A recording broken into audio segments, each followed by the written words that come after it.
Élections dans les provinces à problème. Le ministre de l'Intérieur, Daniel Asselo, a échangé avec une délégation de la Commission électorale nationale indépendante, notamment sur les provinces où la Cour constitutionnelle a rendu les arrêts exécutoires. Lancement ce jeudi à Kinshasa de la plateforme éducative E-Classe RDC par le ministre de l'Enseignement primaire, secondaire et technique, une plateforme conçue par la société SmartApp qui permettra l'enseignement des élèves à distance. Service national, la première production de Kanyama KCC à Costa Kinshasa. Il s'agit d'un échantillon de la récolte en cours de plusieurs hectares labourés qui va desservir les forces armées ainsi que les populations civiles. Respect de la nouvelle tarification des billets d'avion. Le satisfecit du ministre de l'économie Jean-Marie Kalouma qui a effectué une descente à l'aéroport pour se rendre compte de son application. Le journal, c'est l'heure sur Télé 50. Bienvenue. On ouvre avec l'organisation des élections dans les provinces à problème. La question a été évoquée au cours de la rencontre entre le vice-premier ministre, ministre en charge de l'Intérieur Daniel Asselo et la délégation de la Commission électorale nationale indépendante. Les provinces à problème sont celles où la Cour constitutionnelle a rendu les arrêts exécutoires. Organiser les élections des gouverneurs dans les provinces pour lesquelles la Cour constitutionnelle a rendu les arrêts exécutoires pour le moment, mais aussi dans les territoires où elles n'étaient pas organisées après les élections de 2018. Voilà l'objet de la rencontre entre le vice-premier ministre, ministre de l'Intérieur, Sécurité et Affaires coutumières Daniel Asselo et une délégation de la CENI conduite par les rapporteurs du bureau, sortant Jean-Pierre Kalamba. Cet échange faisant suite aux précédentes qui a tablé essentiellement sur les modalités pratiques et techniques de la tenue de ces élections, a mis en surface une problématique majeure qui se pose, celle des moyens d'ordre technique et financier.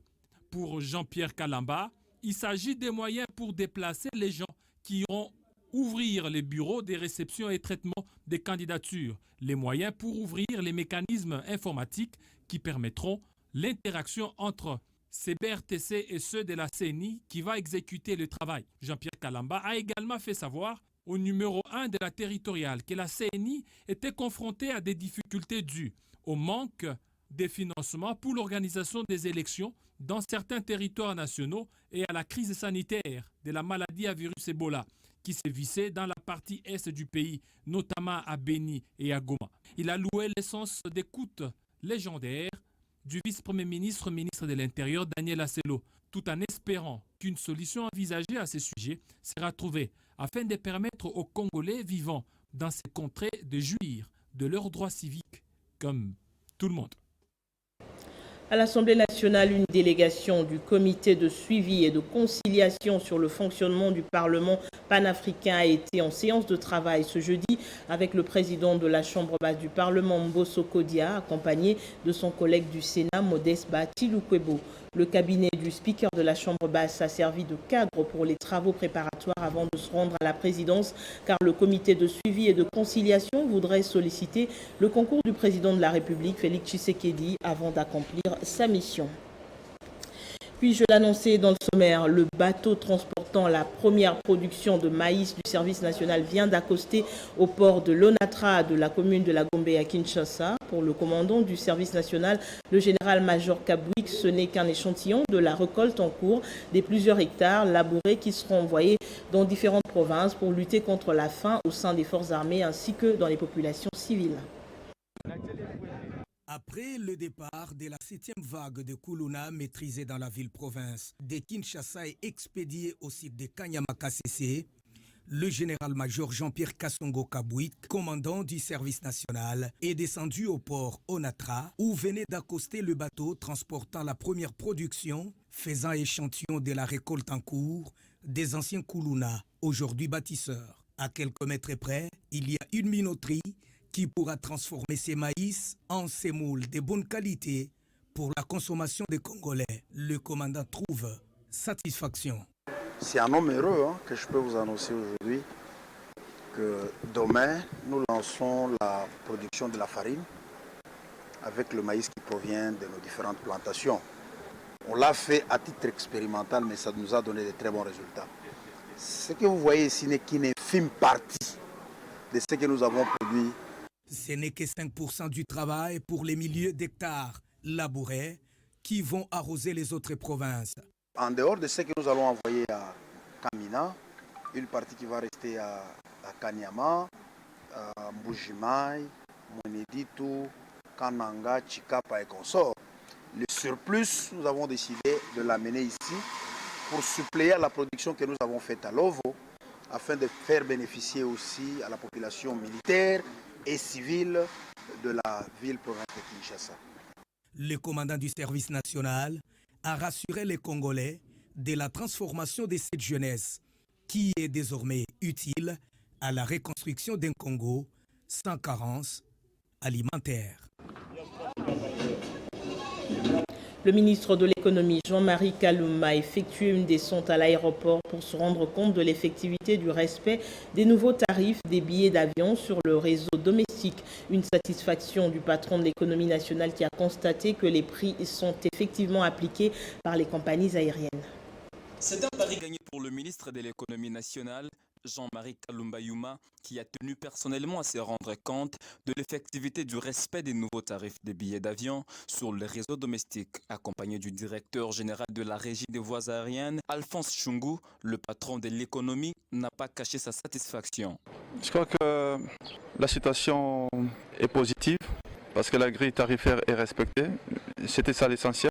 Dans l'ensemble, la décision du gouvernement est respectée à 99,9%. C'est ce qui est important pour nous.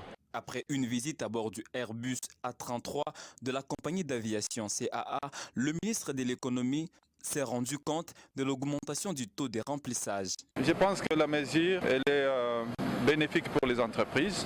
C'est faisait des vols avec 40% des taux d'occupation, mais aujourd'hui il passe à 83%. L'arrêté est appliqué, le consommateur est satisfait suite à la baisse des prix et les transporteurs aériens se retrouvent. C'est tout le monde qui gagne, et les consommateurs et les opérateurs économiques. Avec plus de 40% de réduction des prix des billets d'avion sur l'ensemble du réseau domestique, il y a de quoi faire le bonheur de passagers. Il y a 2 semaines, j'étais à Goma, j'ai acheté le billet à $340. Et le retour, je l'ai acheté à $198. Et c'est toujours 30 kilos, 10 kilos de bagages à main et 30 kilos de franchise. Le juste prix des produits et services reste le cheval de bataille du ministère de l'économie nationale, une protection non seulement des consommateurs, mais aussi des entreprises locales.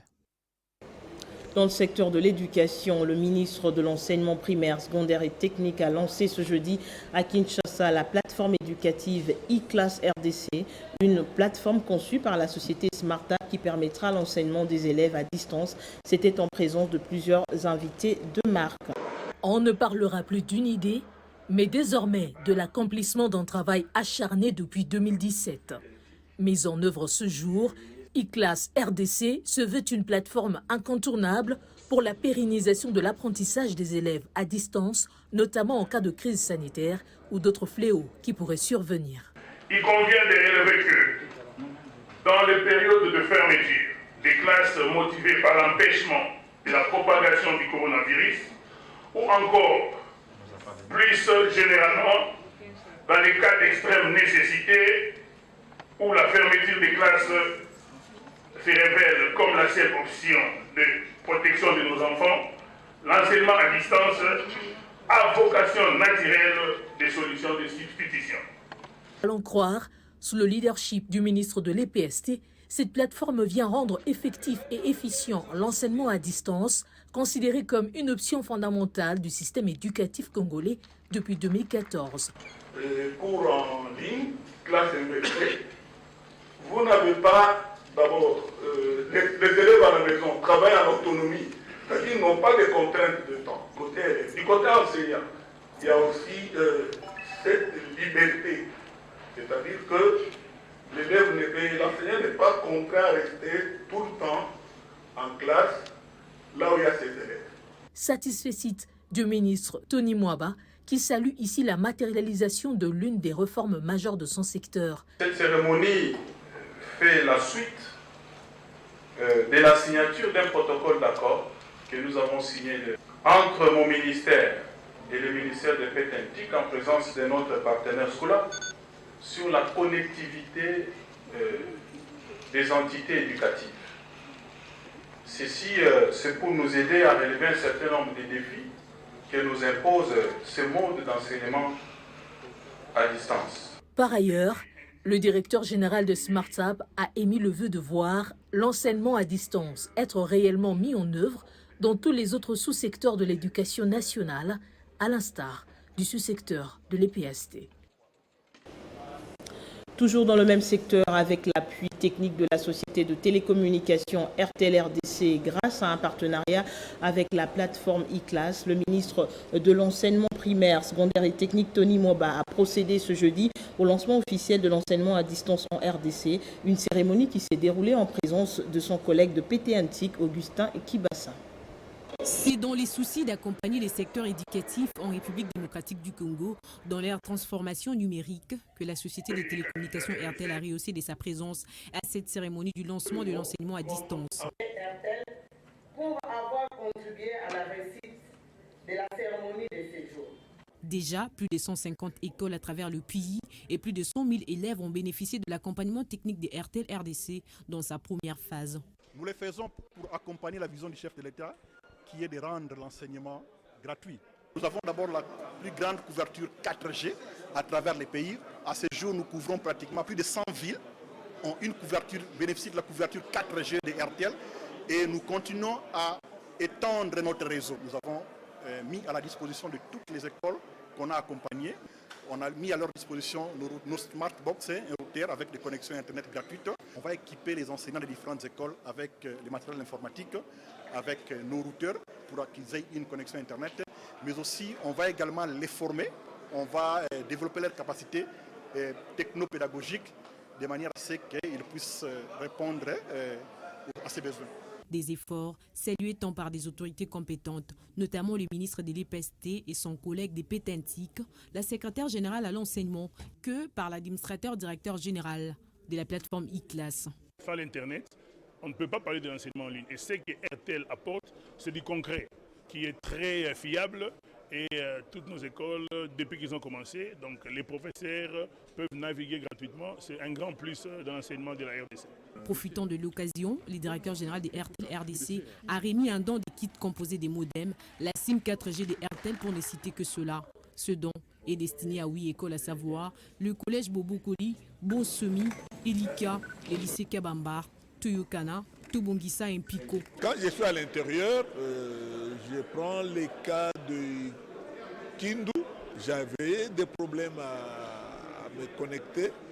Non, là c'était avec une autre société, mais chez vous, j'ai remarqué que ça fonctionnait. Quand je me suis renseigné pourquoi il y a assez d'RTL ici, je dis que c'est les réseaux qui fonctionnent mieux. Il s'est de rappeler que, depuis les débuts de l'année en cours, RTL RDC est très actif sur le terrain dans le domaine de l'enseignement en ligne. Dans sa première phase, la deuxième touchera toutes les provinces de la République démocratique du Congo. La 108e réunion du comité exécutif de l'ITIE RDC s'est tenue autour du ministre d'État en charge du plan Christian Mwando. Les parties prenantes ont fait un état des lieux du processus ITIE selon la vision du chef de l'État. La 108e réunion du comité exécutif de l'ITIE RDC s'est tenue sous l'égide de son président autour du ministre d'État en charge du plan, Christian Mwando Ntimba Kabulo.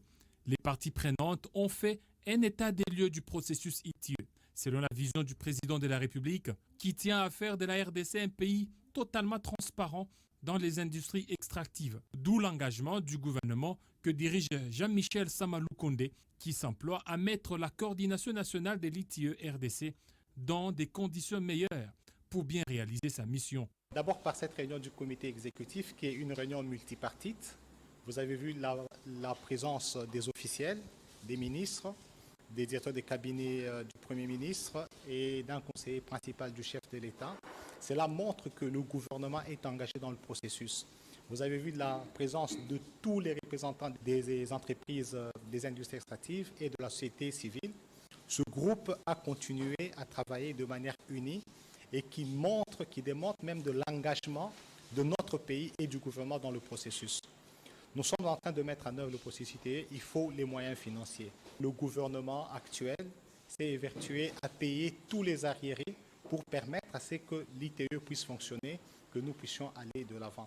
Cette réunion ordinaire du comité exécutif des litieux RDC a analysé les questions importantes selon la feuille de route afin d'améliorer la transparence dans les secteurs extractifs en RDC.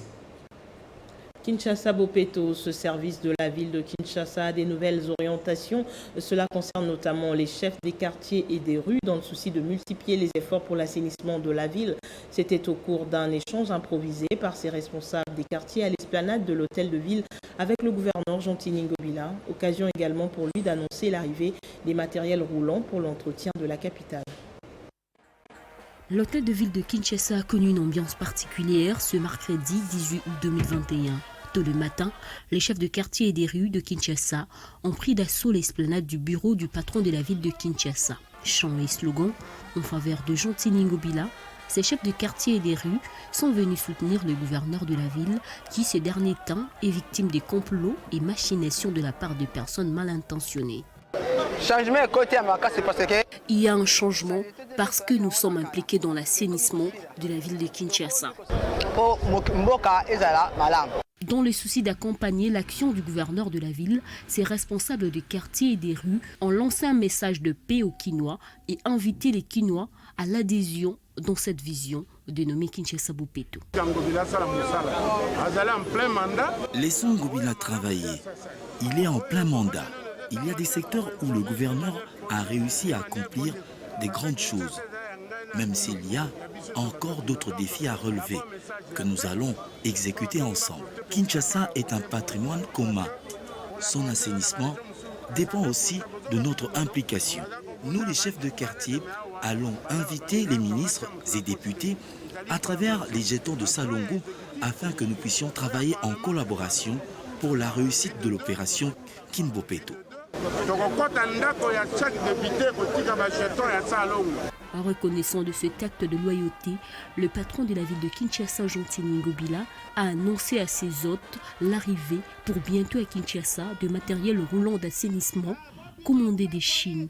À cela, a-t-il renchéri, il faut ajouter l'appui financier mensuel du gouvernement central qui s'est engagé d'appuyer tant soit peu la ville de Kinshasa dans le secteur d'assainissement.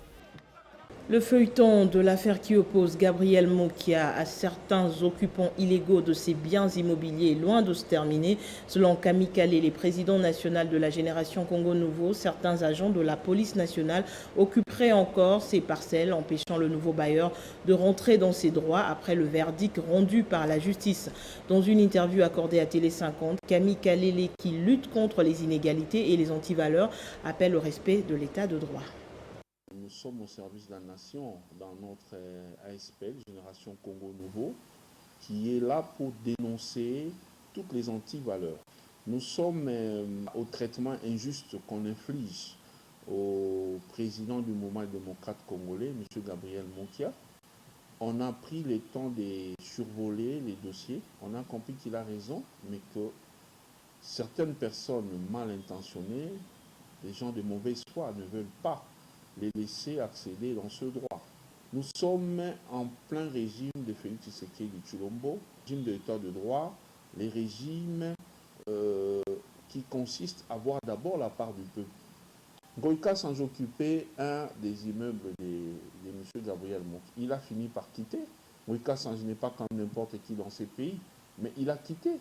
Parce que les biens ne lui appartiennent pas. Quand on achète un bien qui traîne, pour lequel il y a des conflits, il y a un dossier qui traîne devant les cours et tribunaux, on achète à ses risques et périls. Alors il a raté, c'est le cas pour la Banque centrale, mais également pour les deux autres immeubles qu'il y a notamment à l'UAC là-bas et puis l'autre sur l'avenue ou ça. Donc je conseille toutes les personnes qui se considèrent comme étant des parties au procès de comprendre qu'ils n'ont pas raison. M. Gabriel Mokia doit rentrer dans ses droits. La police, évitez de faire ce que vous faites. Vous n'êtes pas les tribunaux. La Cour de cassation avait déjà traité de cette question. Les nouvelles de province. Dans le Haut-Ouélé, le gouverneur Christophe Bassiani-Nang a effectué une descente surprise hier mercredi au stade King Kole d'Issiro. Cette inspection, prélude au grand chantier de viabilisation de ce lieu des sports et loisirs, était une occasion pour le chef de l'exécutif provincial d'encourager les athlètes tout en décrétant la fin de la récréation. C'est un sportif insoupçonné que Christophe Bassiani-Nang fait son entrée ici au stade King Kole d'Issiro. Première étape, l'inspection des locaux du bâtiment administratif de ce lieu de sport et loisirs en vue de se faire une idée de leur état. Quand il y prend possession de la tribune d'honneur, c'est pour assister à cette séance de démonstration de force. Karatéka, volleyeurs, boxeurs ou relayeurs, ils défilent discipline par discipline pour exhiber leur talent. Au premier d'entre eux, plutôt ému. Un pragmatiste légendaire, Seben, comme l'affection de ses partisans, est avant tout un passionné de sport, toute discipline confondue, notamment le football, de quoi exciter l'admiration de ses concitoyens.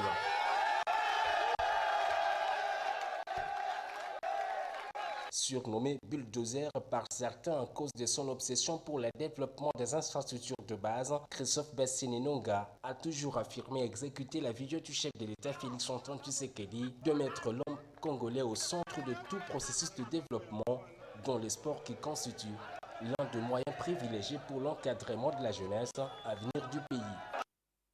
L'ambassadeur de l'Union européenne en RDC, Jean-Marc Châtaignier, a eu une séance de travail ce mercredi à Kinshasa avec le député national Patrick Munyomon. Les échanges ont tourné autour de certains projets de développement de la ville de Goma, dont la construction de la route entrée-président jusqu'au quartier Majengo et la réhabilitation de l'hôtel provincial du Nord Kivu grâce au plaidoyer des deux élus de Goma, dont Hubert Funguruta et Patrick Munyomon, que l'Union européenne, qui finance des projets, a décidé de relancer les travaux. Aussitôt rentré à Kinshasa, après une mission d'observation des élections en Zambie, le député national Patrick Munyomon n'a pas eu le temps de repos. Il est allé rencontrer l'ambassadeur de l'Union européenne en RDC à Kinshasa, Jean-Marc Châtaignier, pour évaluer certains projets de développement financés par l'Union européenne à Goma. Parmi ces projets, il y a la construction de la route Kilijiwe vers Entrée-Président jusqu'au quartier Majengo. À côté de ça, il y a l'hôpital provincial qui doit être réhabilité, toujours sur le même financement. C'était pour revoir tout ce qu'on s'était dit. Parce qu'à l'époque, je suis venu avec mon collègue député, honorable Hubert Funguruta. C'était pour faire l'évaluation des projets de l'Union européenne au niveau du Nord Kivu, en particulier dans la ville de Goma. Vous savez qu'aujourd'hui, il y a le projet de la construction de la route Kilijiwe.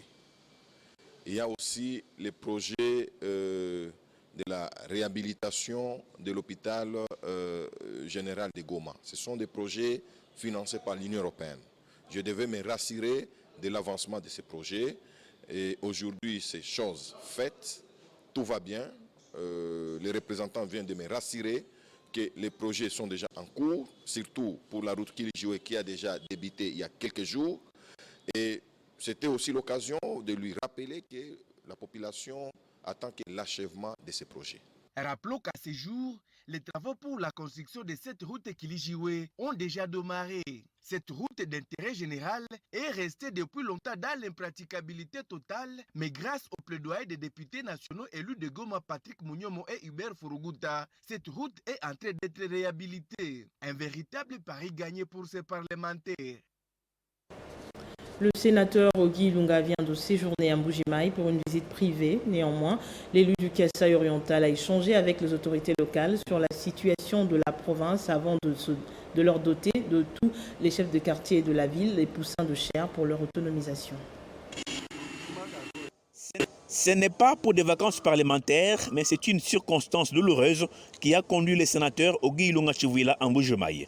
Aux côtés de sa tendre épouse, l'élu des élus du Kasaï oriental a fait ses déplacements pour plairer et enterrer sa belle-mère Ngoya Chilumba Christine, décédée le 31 juillet dernier. Le corps de la défunte a été porté en terre au village de Bena Kasapuila, à 17 km de Mbujimaï, en présence des membres des familles, amis et connaissances, tous consternés. Homme politique, Ogi Ilonga Chivuila a rencontré tour à tour le président de l'Assemblée provinciale du Kasaï oriental, Kabongo Malebongo, qui l'a exhorté à privilégier l'unité au sein de la première institution qui connaît une crise depuis la destitution du gouverneur Jean Maouija. Le sénateur Ilunga a aussi échangé avec les chefs de l'exécutif provincial. Il a demandé à Jeannette Longa Moussouamba de mettre l'homme au centre de son action avant de la féliciter pour ses 100 premiers jours en tant qu'intérimaire, 100 jours ponctués par des actions à impact visible dans la ville d'Emboujumaï. Avec l'évêque d'Emboujumaï, Emmanuel Bernard Kassanda, la profanation des paroisses était au centre de leurs échanges, acte que le sénateur a condamné fermement. Du côté social, le sénateur Ogi Ilonga Chivuila a doté les chefs des quartiers des 5 communes d'Emboujumaï réunis en coopérative, 50% chacune, pour plus d'autonomisation et encourager le développement à la base. À l'enseignement primaire, secondaire et technique, l'élu des élus qui a reçu les inspecteurs s'est engagé à porter leur mémo afin de plaider pour l'amélioration de leurs conditions sociales et du travail. Avant de quitter Mboujumaï, le sénateur Ogi Ilonga a rencontré les femmes des policiers et militaires dans le cadre de son projet de l'autonomisation de la femme. Il a promis de les doter avec des machines à coudre, action qu'il a ensuite proposée à la ministre du Genre, Famille et Enfants, Gisèle Ndayaluseba, aussitôt rentrée à Kinshasa. Le parti politique Social et Démocratie du Peuple a fait une déclaration ce jeudi à Kinshasa pour dénoncer les propos de la plateforme Lamuka El Fayulu à l'endroit du président de la République, Félix Tshisekedi, au sujet des allégations de tribalisme. Le SDP met en garde Lamuka et compte organiser une marche de soutien au chef de l'État qu'ils ont d'ailleurs désigné comme candidat présidentiel, comme candidat président de la République pour 2023. Le SDP soutient le président de la République, Félix Antoine Tshisekedi, et dit non au tribalisme. Le SDP rappelle à la plateforme Lamuka El Fayulu que le serpent qui vomit actuellement le venin du tribalisme tire son origine depuis 2006. Lorsque Martin Fayulu porte son choix sur André Kimbuta, son frère de la même tribu, contre Adam Bombole lors des élections des gouverneurs en 2006. Ce serpent avait encore vomi son venin du tribalisme et de la trahison en 2018, cette fois-ci à Genève. Lorsqu'Adolphe Mouzitou choisit son frère du même coin, Fayulu, poids mouche face à Félix Tshisekedi, et lorsque Martin Fayulu utilise la malignité de ces serpents dans la trahison en vue de tromper la vigilance de Félix Tshisekedi, le SDP demande à Martin Fayulu et à son frère Mouzitou de tuer leurs serpents qui crachent le venin de la haine contre les chefs de l'État et de la division du peuple congolais. En ce qui concerne le dossier de la CENI, le SDP rappelle à la plateforme Lamuka que la désignation du président de la CENI est du ressort des confessions religieuses.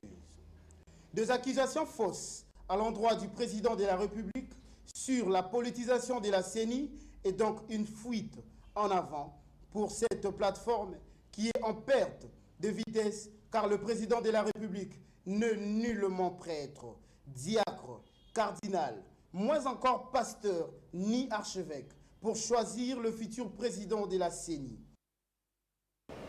Les musulmans chiites du Congo, par son représentant légal, l'imam Djibril Menaveko, ont célébré la Choura, cérémonie marquant la martyrisation de l'imam Hussein, petit-fils du prophète Mahomet. C'est une activité très importante pour les musulmans qui se sont souvenus de celui qui s'est battu pour la justice à travers le monde, mais décédé tragiquement avec ses compagnons.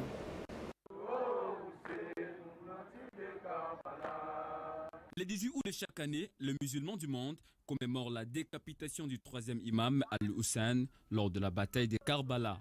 Avec des têtes bandées et rameaux en main, les musulmans chiites de la RDC se sont réunis au stade de Vélodrome pour honorer les combats menés par le petit-fils du prophète Mahomet.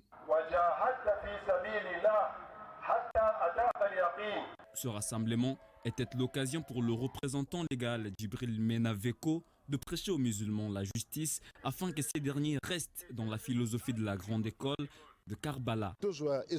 Sacrifice, il y a Imam Saleh Salam, Nous devons intérioriser l'esprit de sacrifice, qui est l'idéologie de la grande école de Karbala. Et chaque musulman doit se caractériser par l'humanisme pour honorer la mémoire d'Al-Hussein. Cette justice doit se manifester envers tout le monde, qu'il soit chrétien ou musulman. L'injustice est interdite pour nous. C'est ce que chaque musulman doit comprendre. L'Ashura, marquée souvent par un jeûne de prière, est une journée très importante pour le musulman puisque c'est grâce à la mort d'Al-Hussein que les combats de l'islam s'est étendu dans le recoin du monde. Par la même occasion, l'Assemblée islamique Ahlul-Bayt au Congo s'était également souvenue de ces martyrs qui portaient une vision pour l'amélioration des choses à travers le monde. Ali Hussein et toute la famille du prophète Mahomet ont été victimes de l'oppression. Lors de cette cérémonie commémorative, les orateurs et chanteurs d'élégie ont eu à parler sur les vertus du vénéré Hussein et ont raconté la tragédie et l'oppression dont la famille du prophète de l'islam était victime. Kitaban muajjala, ezali livre oyo ezali bien déterminé. Aussi ekomami soki balobaki les 15 okoleka. Soki balobaki les 12 okoleka. Moto oyo akoki koleka niveau wana nzambe akomelaki ye azate. Moto oyo alingi bénéfice ya mokili oyo bakopesa oyo yango. Cette cérémonie qui fut rehaussée par la présence d'une foule des croyants et endeuillés ainsi qu'un groupe de savants, érudits et des personnalités diplomatiques s'est clôturée par des poèmes et des légies. C'est clôturé par des poèmes et des légies de tristesse. Le 10e jour de Muharram nous rappelle la tragédie qui avait suivi la famille du prophète dans la plaine de Karbala en Irak. Contre l'injustice qui s'était installée dans la communauté islamique par les tenants du pouvoir d'alors, c'est-à-dire les Omeyyades ainsi que leurs valets, qui avaient pris l'islam en otage pour transformer maintenant les messages de l'islam comme étant une monarchie. Et à partir de cette monarchie, cela a suivi qu'il y ait maintenant la dictature, l'oppression qui s'était abattue sur la communauté du prophète Mohammed. Au cours de cette journée, les participants ont fait un don de sang afin de sauver des vies en l'honneur de martyrs des Karbala. Et voici le rappel des principaux titres. Élections dans les provinces à problème. Le ministre de l'Intérieur, Daniel Asselo, a échangé avec une délégation de la Commission électorale nationale indépendante, notamment sur les provinces où la Cour constitutionnelle a rendu les arrêts exécutoires. Lancement ce jeudi à Kinshasa de la plateforme éducative e-class RDC par le ministre de l'Enseignement primaire, secondaire et technique, une plateforme conçue par la société SmartTab qui permettra l'enseignement des élèves à distance. Service national, la première production de Kanyama KCC à Costa Kinshasa. Il s'agit d'un échantillon de la récolte en cours de plusieurs hectares labourés qui va desservir les forces armées ainsi que les populations civiles. Respect de la nouvelle tarification des billets d'avion, le satisfecit du ministre de l'économie Jean-Marie Kalouma qui a effectué une descente à l'aéroport pour se rendre compte de son application. Merci de votre attention. L'actualité continue sur votre chaîne. À très bientôt.